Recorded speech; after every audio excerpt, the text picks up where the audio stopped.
My daughter's fiancé laid down a condition: put up $80,000 or the wedding is off. I am Michael DeLuca.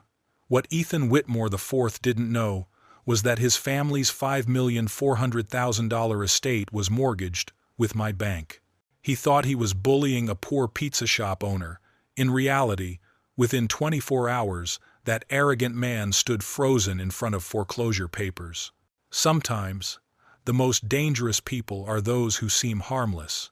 That evening, I heard him speak with contempt. I stayed silent. When he threatened to call off my daughter's wedding, I only nodded politely.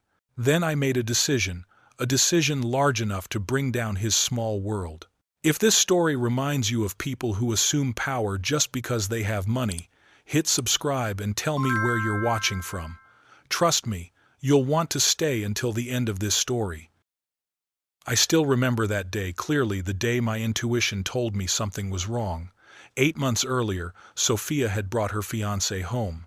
From the very first glance, I knew.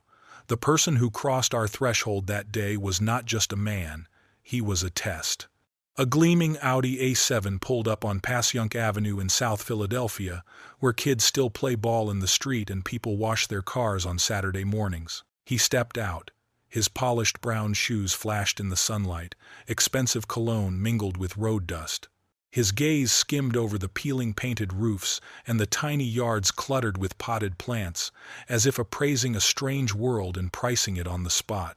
I stood on the porch, wearing weekend jeans and a worn Georgetown t-shirt.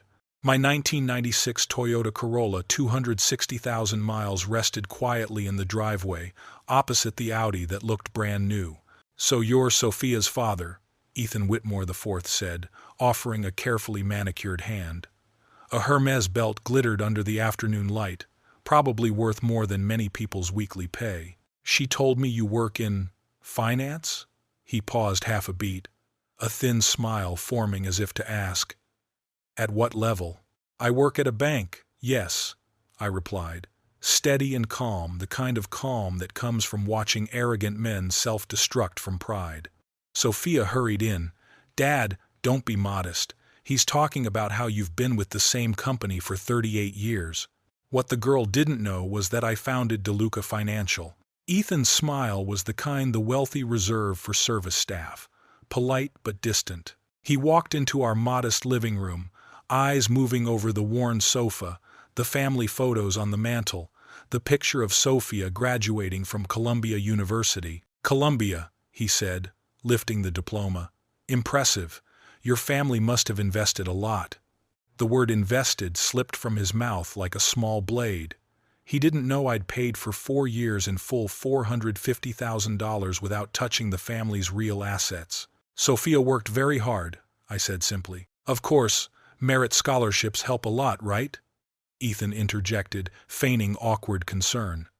Sophia froze, tugging at her sleeve to avoid his gaze.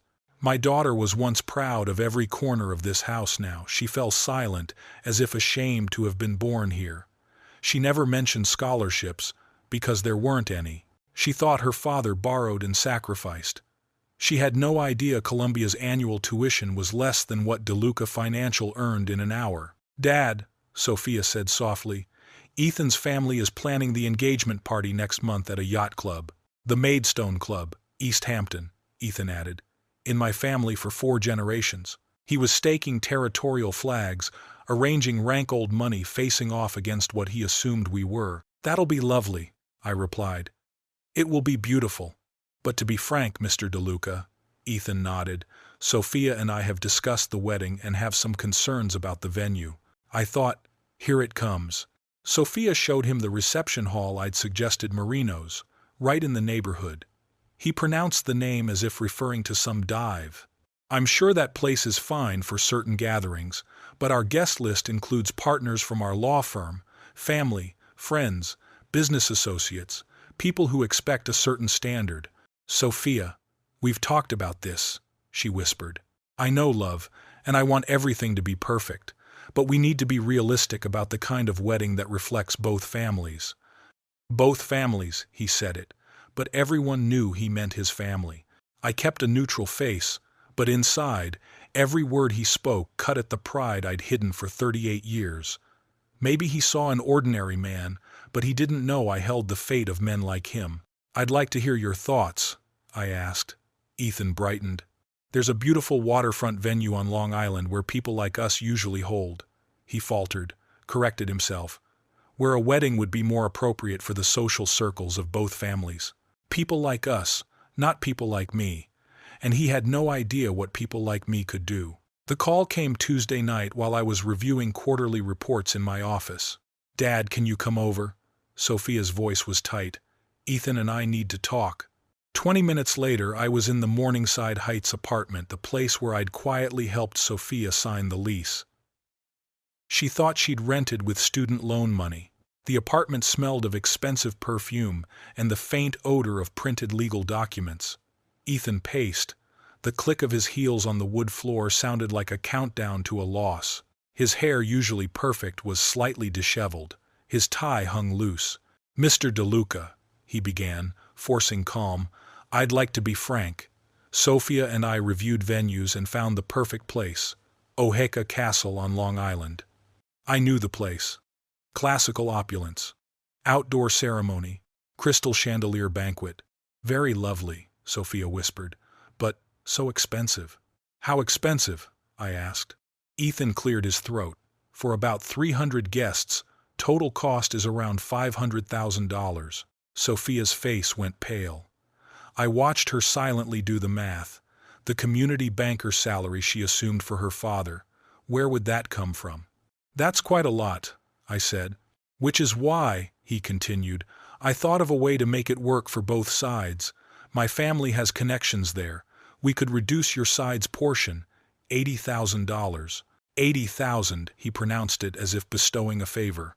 "The thing is," he lowered his voice, "we need to decide quickly. Oheka is booked years in advance. If we don't hold the date this week, we'll lose it. So, before Thursday." He spoke slowly, his tone calculating like a lawyer reading the fine print of a contract. Sophia turned away, voice trembling. "Ethan, you're putting my father in a position." "You're making us practical, Sophia," he cut in, his polite smile cold. I asked directly, "And if we can't do it?" The mask slipped fractionally. "Then we'll have to revisit the schedule. Postpone, until we find a venue more suitable financially." An ultimatum. $80,000 or no wedding. Sophia's eyes filled with tears. "You're putting my father in an impossible position." "I'm just being practical," he replied. "Sophia, your father works at a community bank. He's probably on $70,000 a year. Asking him for $80,000 for a wedding is generous in proportion. $70,000 a year. If only he knew the truth." I watched my daughter's face crack. She was stuck between the man she loved and the father she believed couldn't give her a dream wedding. What she didn't know: $80,000 was what DeLuca Financial made in under 4 hours, and more than money, Ethan had just exposed the key thing. He considered my family inferior. We were a charity case he'd kindly allow into the circle provided we bought our entrance ticket. "I need some time to think," I said. "Of course," Ethan hurried. "But like I said, before Thursday.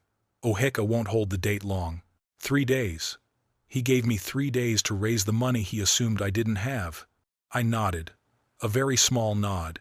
If he'd been perceptive, he would have seen, from now on, he would not be the one running the game.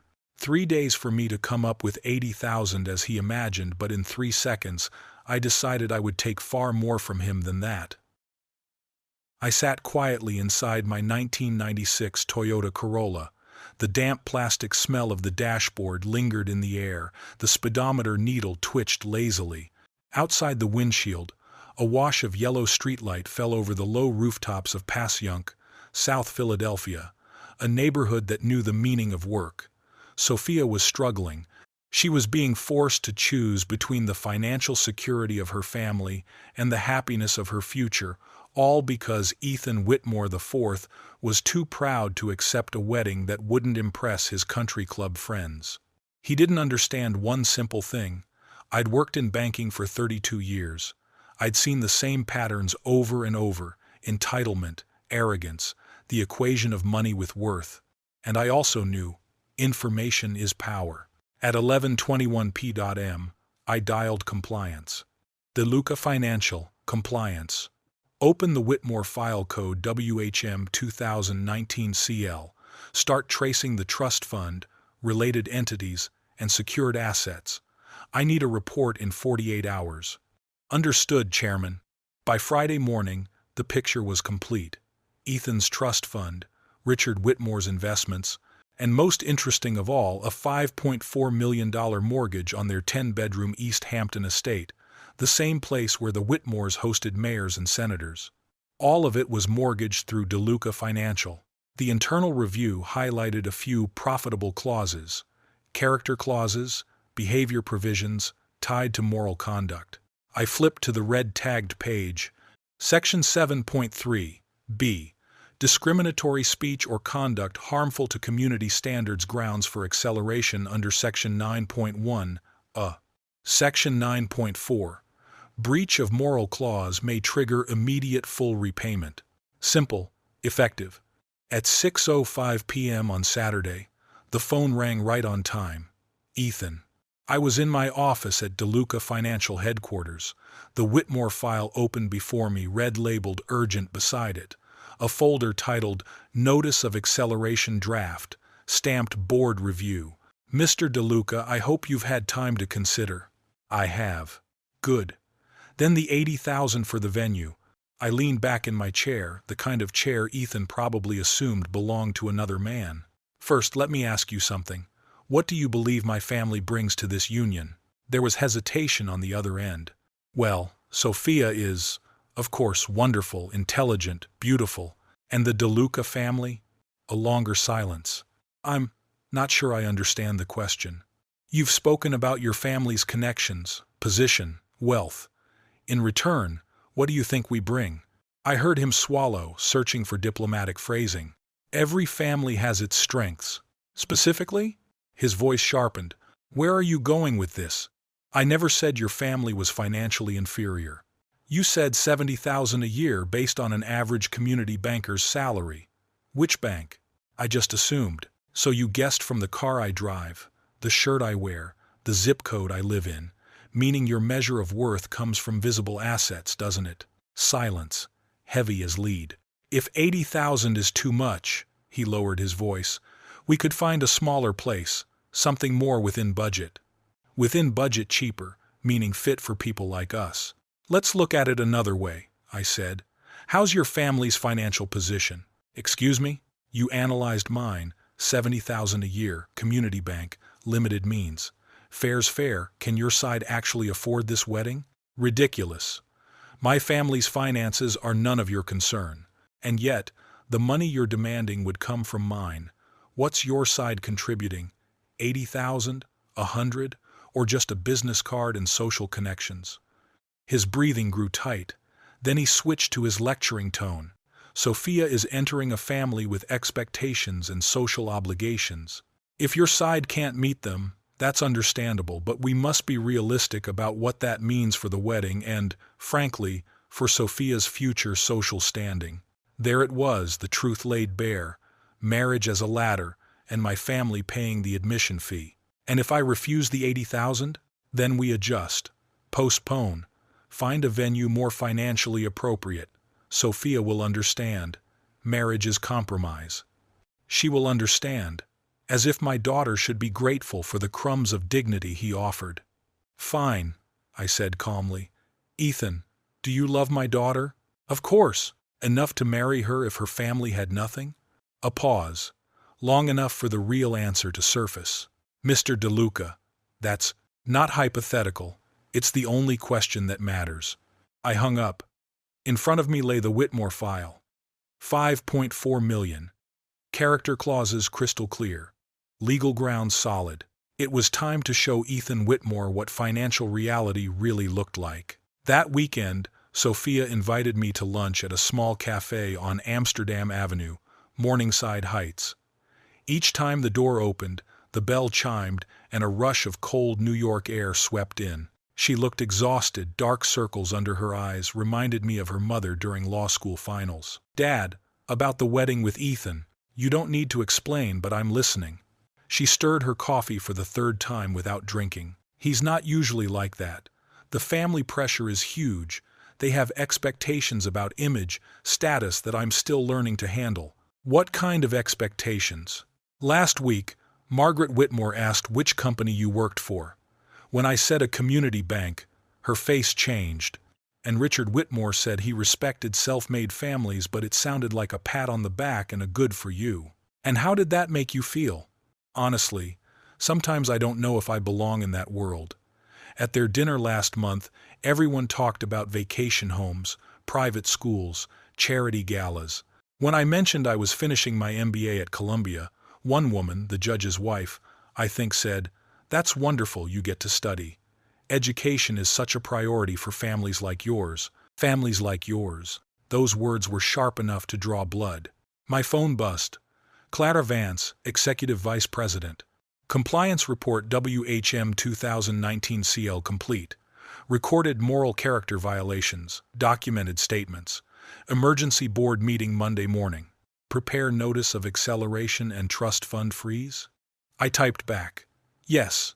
Add officer presence memo and independent witness affidavit. Sophia noticed me glance at the screen. Sorry, sweetheart. Work. It's okay. Sophia, let me ask you something. Are you happy? She was silent for a long time. I love Ethan, but sometimes I feel like I'm auditioning for a role in his life, not living my own.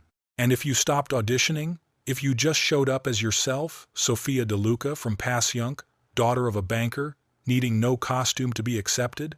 I'm not sure. Ethan would still want to marry me. That honesty both broke my heart and steeled my resolve. The phone rang again. Legal department. Mr. DeLuca, the file's ready.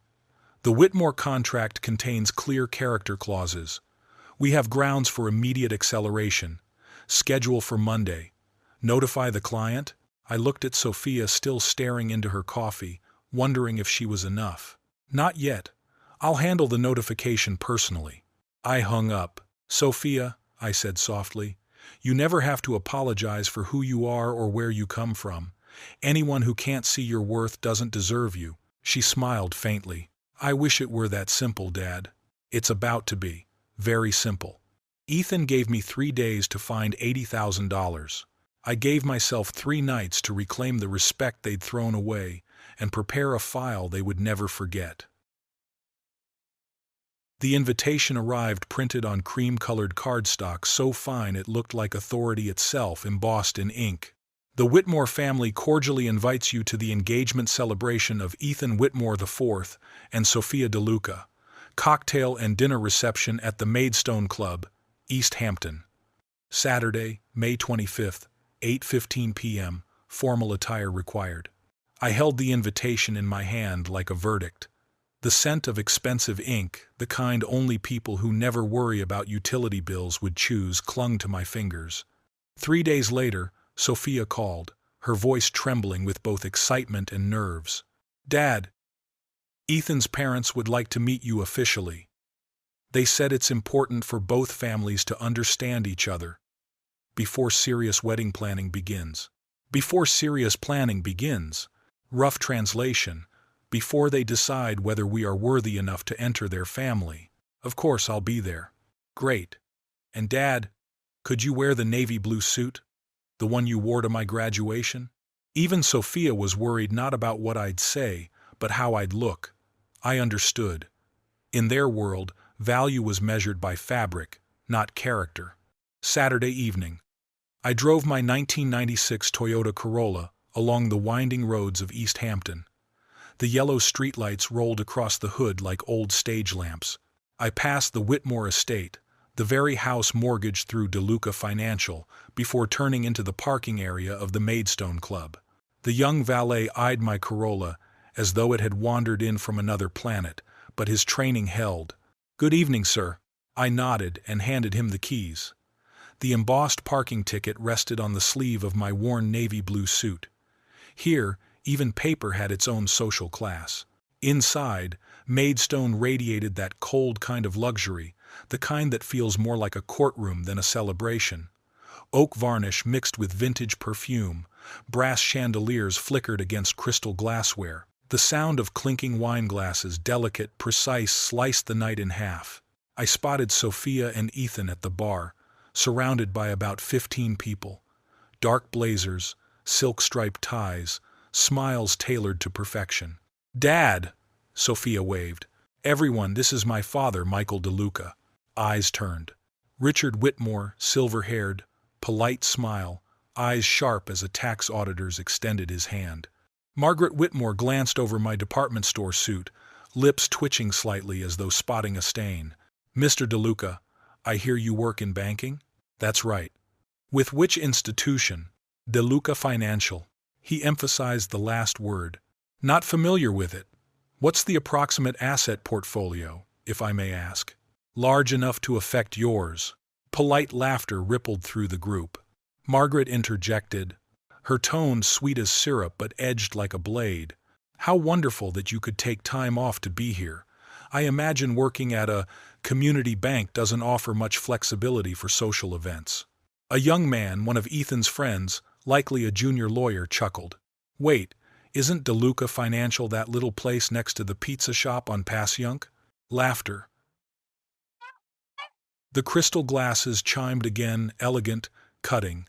Another woman added, "Serving the immigrant neighborhoods, right? Must be such colorful clients." Sophia's face flushed crimson. Her hand tightened around her wine glass. "My father's worked there for 25 years. Richard smiled thinly.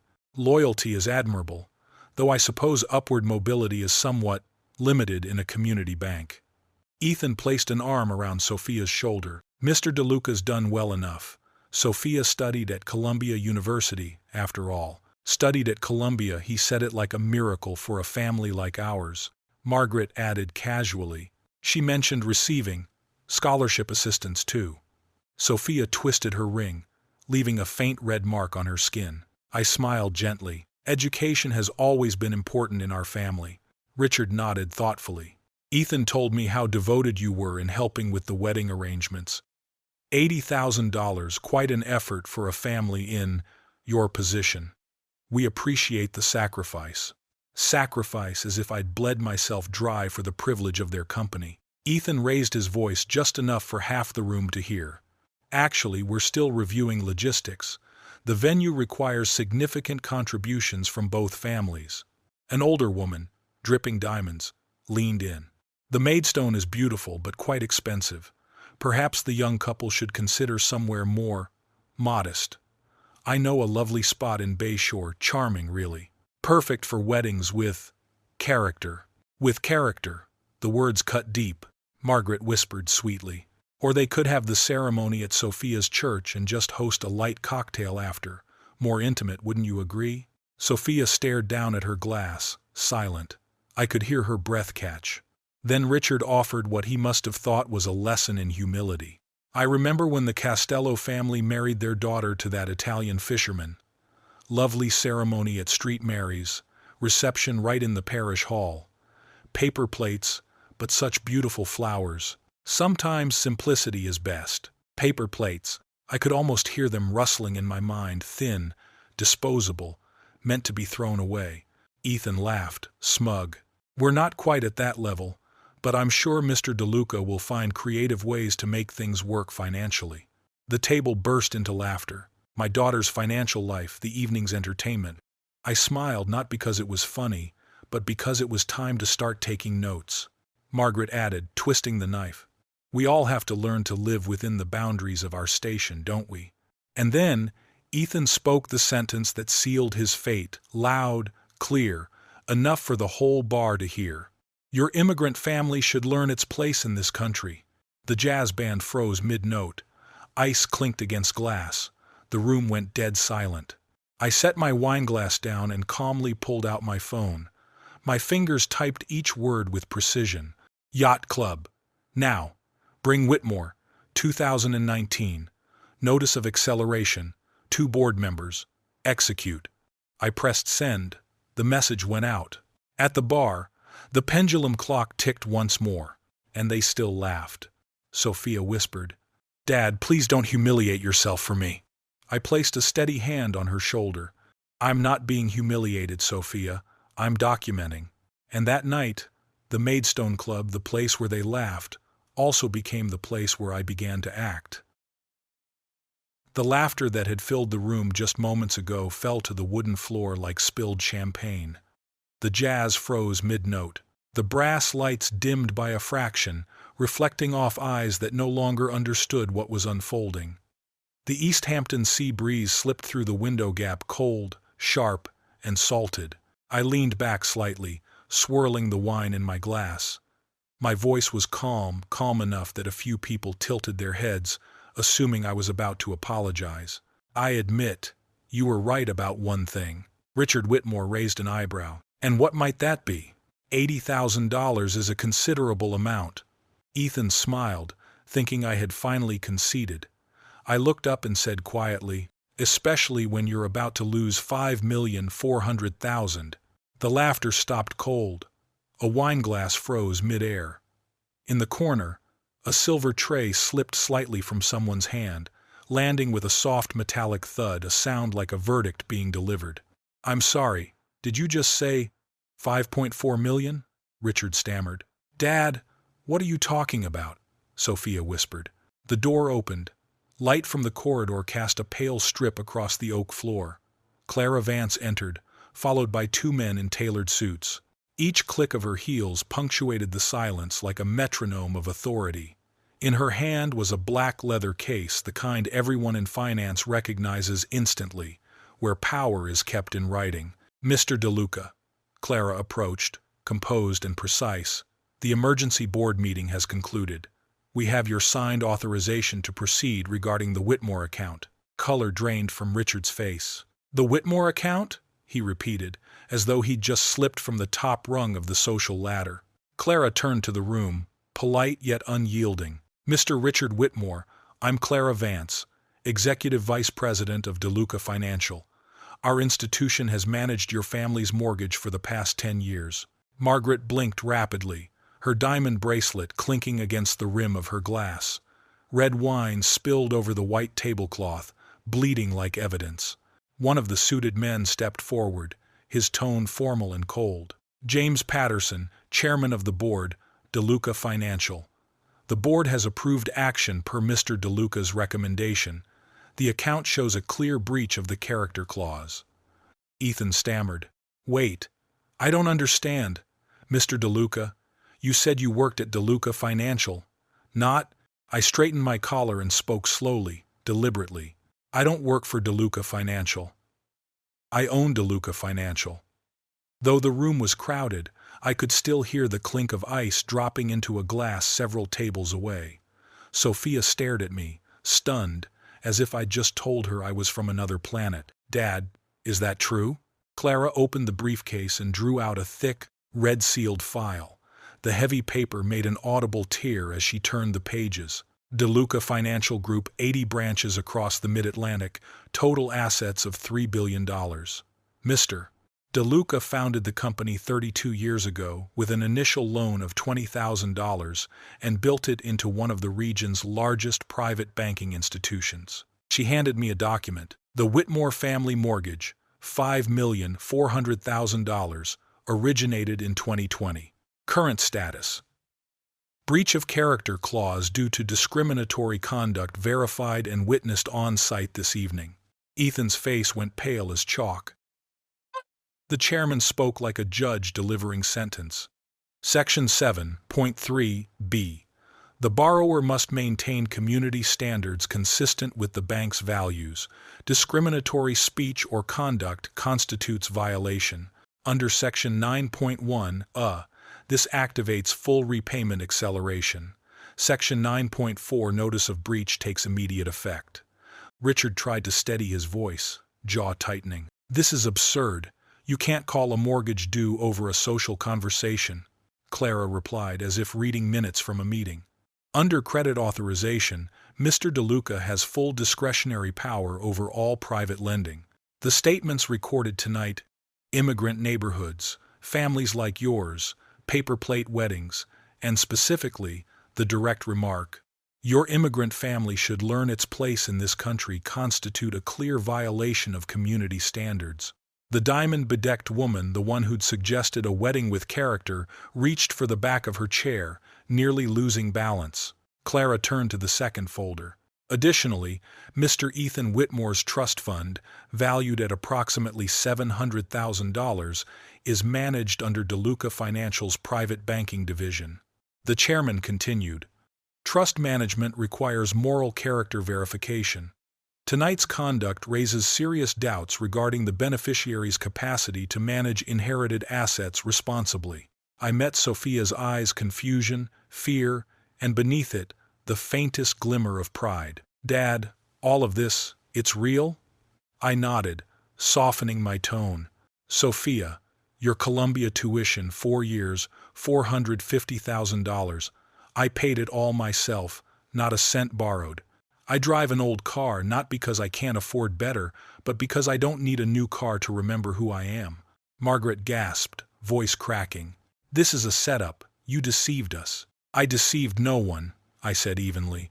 "You assumed I was poor because of a worn suit and an old car.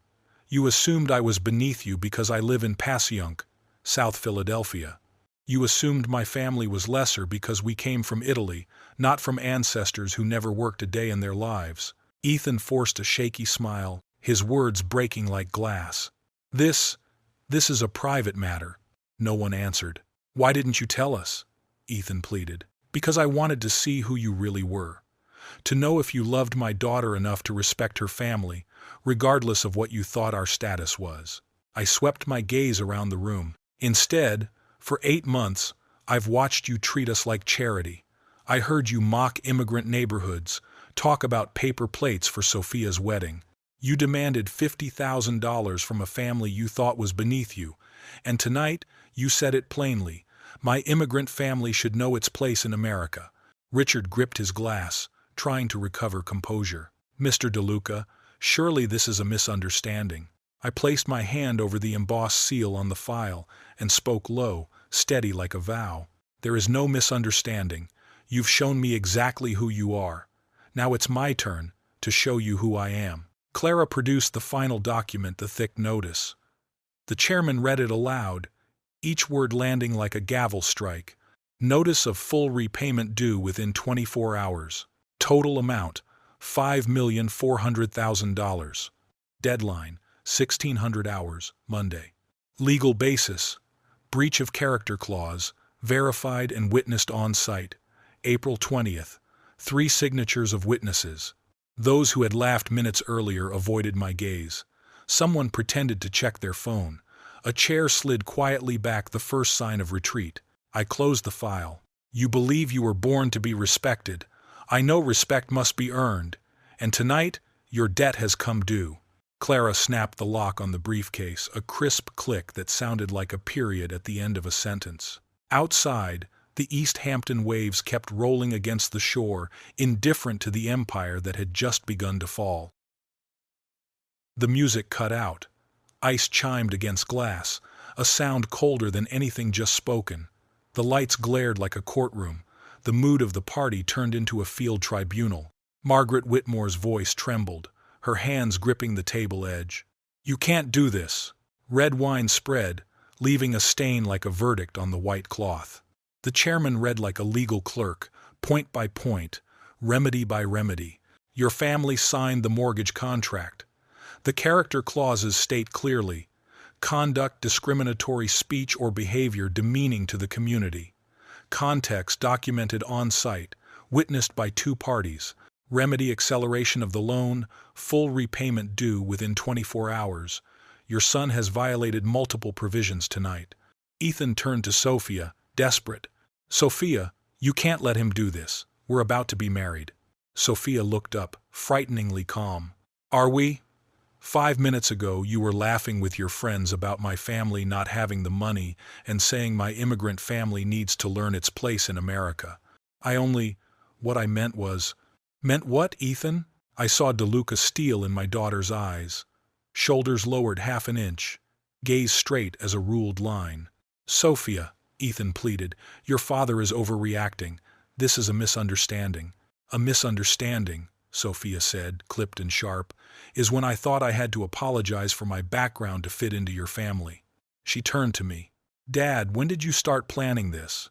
The moment he said my immigrant family needs to know its place. Sophia nodded slowly. And the $80,000 he demanded is what DeLuca Financial makes in under 3 hours.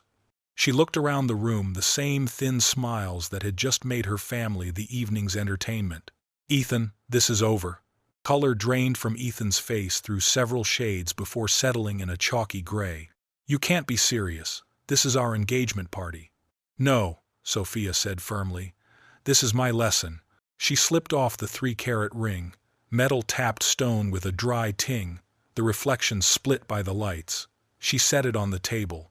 Richard Whitmore stepped forward, trying to salvage it. Mr. DeLuca, we can discuss this like gentlemen. This is emotional. Emotional? I said evenly. Sir, this is contract enforcement. Your family signed a character clause and breached it. The notice of acceleration is in effect. Clara Vance opened the case and drew out a file embossed with a red seal authority with weight. Demand notice. Approved by the board this afternoon. At 9 o'clock Monday morning, the county sheriff will serve the papers. Margaret, horrified. You prepared this before you came here? The chairman, unruffled. Standard procedure. When a character breach is recorded in person, we have a duty to uphold community standards. Ethan fumbled for his phone. I'm calling a lawyer. By all means, I said. But since Friday, DeLuca Financial's legal team has run every option. Appeal, injunction, delay tactics. Conclusion, not viable. Extortion, Richard roared, turning heads at nearby tables. Clara answered, crisp as a definition. Extortion is demanding what one has no right to. We are enforcing a clause bearing your signatures. She itemized, as if reading an indictment. Remarks about immigrant neighborhoods, the suggestion of ethnic weddings with paper plates, denigrating families like yours, and the explicit statement, your immigrant family should learn its place. Breach verified on site. The diamond-clad woman, Mrs. Piton, hissed. Richard, what exactly did Ethan say? Ethan cut in, voice cracking. I didn't say anything discriminatory. I looked straight at him. I'll remind you, you said my family needs to know its place. You mocked banking in immigrant districts. You told your friends Sophia was lucky to slip into Columbia, as if a girl from an ordinary family couldn't be excellent, and you with your mother suggested paper plates. Sophia's eyes were cold. What context turns contempt into a joke? 3 hours ago you joked, you laughed, you belittled. That was your context. I was just showing who you are when you think there are no consequences. Clara handed me a second file. And Mr. Ethan Whitmore's trust. Ethan jolted. What about my trust? $700,000, managed in DeLuca Financial's private banking. Recent activity shows potential violations of trust terms. The chairman added, large cash withdrawals without documentation, luxury spending while demanding contributions from those you deem beneath you, inconsistent with suitability and character standards. The account is frozen pending a character review. Ethan's phone slipped to the marble and cracked. The sound landed like a gavel. No one bent to pick it up. The room was corpse silent. Those who'd been laughing suddenly found their glasses fascinating.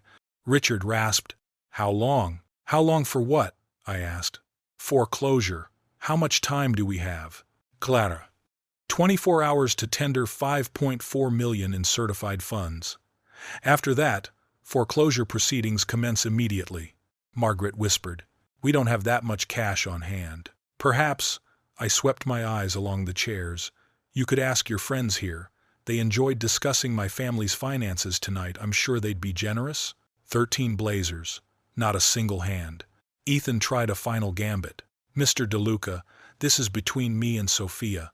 Please don't let emotions ruin our future. Emotions? I tilted my head. No. This is character. For 8 months you've shown me yours. Now you'll see mine. Sophia squeezed my hand. Dad, what happens to their house? Clara. Standard process. Public auction.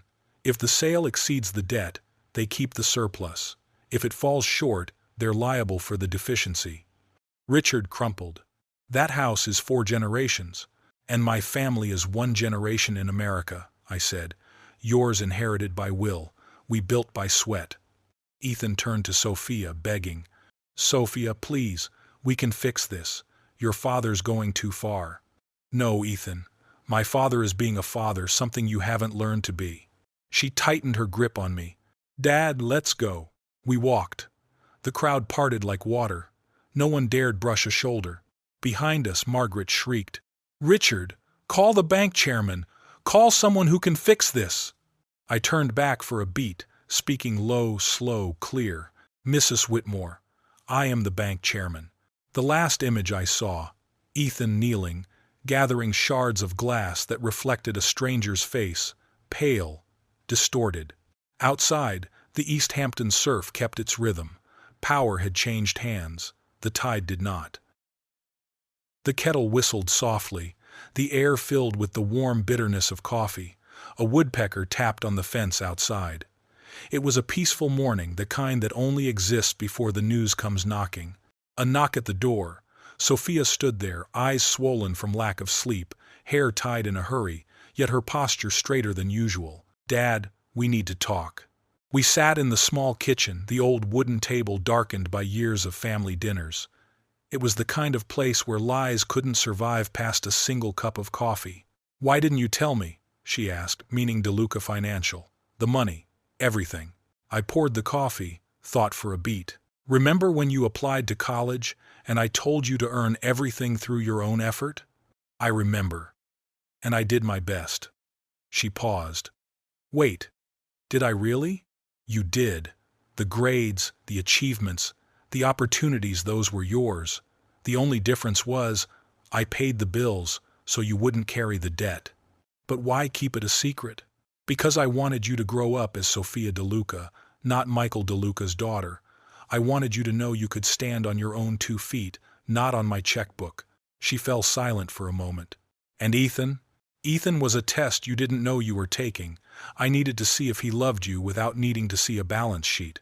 I shrugged, and he failed spectacularly. Sophia's phone buzzed for the 30th time. She glanced down, shook her head. 15 messages, all apologies. He says it wasn't intentional. His family's in crisis. He wants me to convince you to reconsider. I looked at her. And what do you think? She took a long pause. Like I just dodged a bullet. For 8 months, every time he introduced me, he apologized for my clothes, my car, my job. He managed my image like a brand that needed fixing. Turns out, the problem wasn't me. It was him, and people like him. Her eyes moved around the kitchen. This house, it's not inferior to the Whitmore estate. It's just a different choice, yours. Exactly. For 26 years, I've chosen to build something real, not display something empty. Your mother and I chose family over status. Sophia smiled her first real smile in weeks. Mom would have loved what happened last night. If your mother had been there, she'd have handled it herself and cleaner than I did. My phone rang. Clara Vance. You should turn on the TV, it's on the news. The screen lit up. A red foreclosure sign stood planted in the green lawns of East Hampton. Reporter Rachel Carter spoke from in front of the wrought iron gates. The Whitmore family, long-standing members of Long Island's elite, now face foreclosure after violating the moral character clause in their mortgage agreement with DeLuca Financial Group. Sophia stared, wide-eyed. It's really happening. The report continued. Ethan Whitmore IV, associate at Peton and Associates, has been terminated for conduct deemed inconsistent with professional ethics. The Whitmore family declined to comment. Multiple sources confirm that the discriminatory statements were witnessed at the Maidstone Club engagement event. They fired him? Sophia asked. My phone buzzed again, Clara's text. Peton and Associates dropped him. 5 East Hampton families have scheduled refinancing appointments with DeLuca. I handed her the phone. Seems people are starting to appreciate a bank that stands by its values. On TV, Rachel Carter went on. DeLuca Financial Group, founded by Italian-American Michael DeLuca, is now among the largest private institutions in the Mid-Atlantic. Its motto, building communities, not just wealth, appears to be more than just words. Sophia turned to me, astonished. Dad, how big is DeLuca Financial? 80 branches, 3,000 employees, about $3 billion in assets. $3 billion? Started with $20,000 and one promise: to treat everyone with equal respect, no matter where they come from or what they drive. Her phone buzzed again. She answered, switched to speaker. "Hello, Ethan." The voice on the other end trembled, distorted through the static like a man standing on a collapsing bridge. Sophia cut him off 3 denials, sharp and final. "No coffee, no talk, no convincing my father." She paused for a breath, then said firmly, "Knowing you were wrong doesn't make it right. An apology doesn't erase contempt. For 8 months, you joked, you laughed, you belittled. You demanded money from a man you thought was poor and told my immigrant family to know its place. There's no ticket back." She hung up, blocked the number. "How do you feel?" I asked. "A little scared, like walking without a cast after a long fracture, but lighter. The step's mine now." My phone rang again. Judge Linda Morales. "Michael, I heard about the Whitmores. Is Sophia all right?" "Better than ever, Linda." "Good. This morning 4 people called asking about your character. Apparently, some folks on Long Island are trying to smear you." I told them what I've known for 32 years. Michael DeLuca keeps his word, honors his commitments, and never tolerates prejudice. The Whitmores got exactly what they earned. I hung up. Sophia's gaze softened. "So, what now, Dad?" "Now? Now you're Sophia DeLuca. No apologies, no explanations. Just yourself." On TV, the camera shifted to the steel and glass headquarters of DeLuca Financial downtown.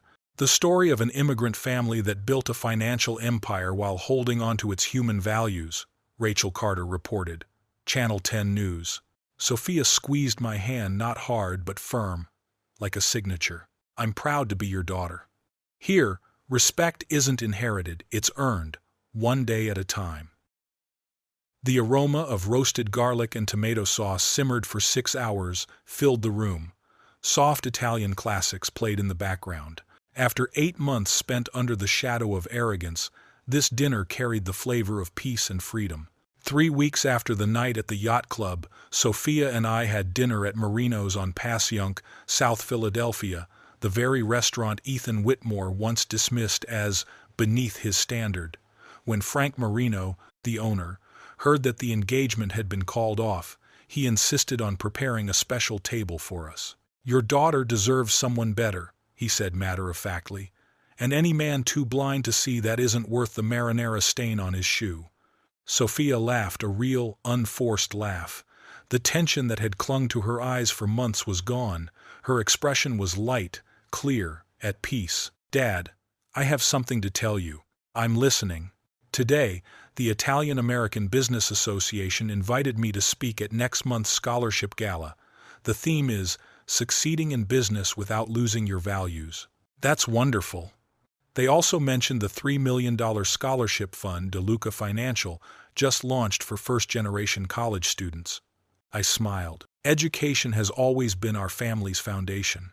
"Did you create it because of what happened with Ethan?" "No. I created it because every kid who works as hard as you deserves a chance, no matter where they live or what their parents drive." Sophia placed her hand over mine. No words followed, but in her silence lived both pride and gratitude. My phone buzzed with a news alert. The Whitmore estate had been auctioned that morning. David Langford, a tech entrepreneur, bought it for $4.6 million. After legal and auction fees, the Whitmores were left with almost nothing. I handed the phone to Sophia. "Do you feel sorry for them?" "Sorry for choosing arrogance over integrity, yes. Regret for the consequences, no. Some lessons can only be learned through very expensive tuition." Sophia nodded. "Yesterday, Ethan called again from his parents' lawyer's office. What did he want? To apologize, to ask if there was any way to make things right." "And you said?" I said, "Knowing you were wrong doesn't make you right. Mistakes are paid in actions, not words." She raised her glass. "To new boundaries." I tapped mine against hers. The sound was small, clear, final, like the period at the end of a long chapter. On the way home, we drove past the Passyunk branch of DeLuca Financial, the same street that taught me that hard work and respect are worth more than any inheritance. The blue sign glowed softly against the glass. The night breeze was cool, light, and closing like a gentle full stop.